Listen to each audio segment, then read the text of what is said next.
I think it's time to blow this scene. Get everybody in the stuff together. Okay, 3, 2, 1, let's jam.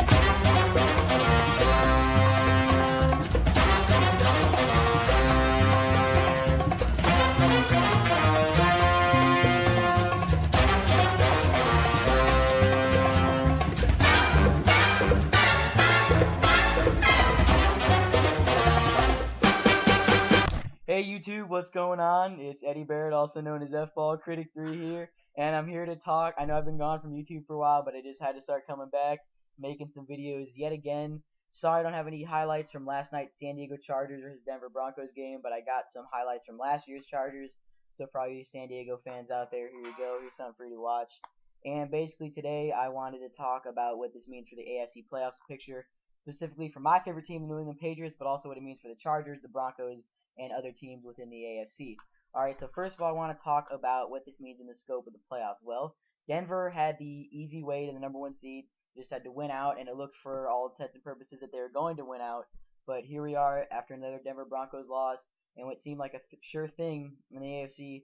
Now the number one spot is up for grabs, and the team really right now, I think, favored to get there is my team, the Patriots, because if they win out, they will have, even if the Broncos have the same record as they do, New England owns the tiebreaker, so New England will get the number one seed in the AFC and get home field advantage throughout the conference playoffs. And, you know, it's definitely going to be tough with games still left against Miami, Baltimore, and Buffalo. And people are saying, you know, without Rob Gronkowski, Tom Brady's going to go back to what he was at the first half of the season. They're bringing up all these stats about how his completion percentage, yards per attempt, and touchdown to interception ratio has gone down. And while these are all valid points, I still believe that the offense won't suffer as much as people say they will. Mainly because at the very beginning of the season, you know, Tom Brady was still getting used to all these different pieces, you know, rookie receivers Kenbrell Tompkins and Eric Dobson, as well as Danny Amendola, who was hurt most of the time. But now Julian Edelman's really coming to his own as both a guy who can run those short option routes and a guy who can get open deep down the field. And Danny Amendola has done a great job, you know, filling in that kind of Wes Welker type role of being a slot receiver, running quick option routes, short yardage situations. He's been good in the red zone, as you can see by the touchdown that he got against the Cleveland Browns last week. And and Josh Boyce actually out of TCU against the Browns, 3 catches, 49 yards, and a sick juke on a Browns DB. I think he can come into his own. I think he's going to be a solid producer for the Patriots, as well as Shane Vereen, 12 catches, 153 yards, New England Patriot running back record. Very impressive performance. He's only going to get better as the season goes on. I think the Patriots are in great position to get that number one seed. Now, moving on, what does this mean for the Chargers? They beat the Broncos. They beat the favorite in the AFC. Some say the favorite for the Super Bowl, or at least favorite to get to the Super Bowl.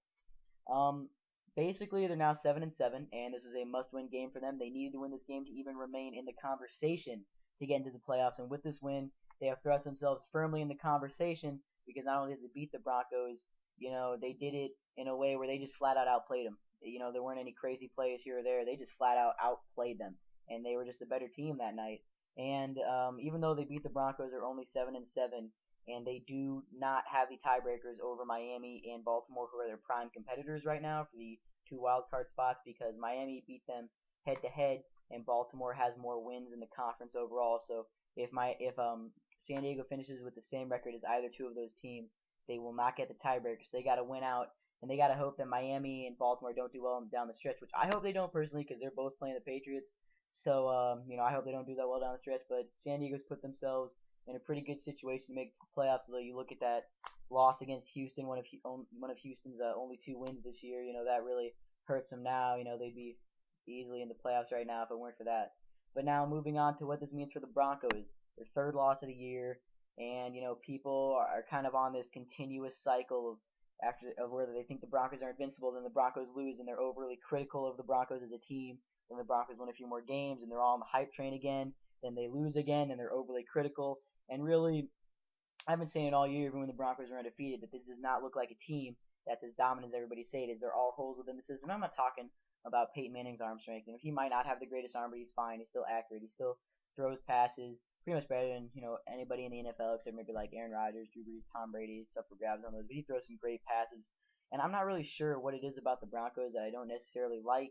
Maybe it's just me being biased as a Patriots fan, but there's always been something all year that's just kind of off, and I just wouldn't really commit all of it onto that one team. And what you're seeing now is, they can't get outplayed, and they do get outplayed by teams that come into the game with a better game plan and just execute better. They're just like any other team in the NFL. And as far as people getting freaked out after every loss, I really don't think it's necessary for all you Broncos fans out there. The Broncos are still a great team. They're definitely going to make the playoffs. And as long as they hold on to that division lead, I think they're going to be fine. I think they're going to do all right in the playoffs. But I think people need to calm down with the Broncos and really just take a step back and try to look at the Broncos from an objective viewpoint. This is a good team that has flaws of their own, but at the end of the day, they can get the job done, and it's going to be a great year for the AFC in the playoffs.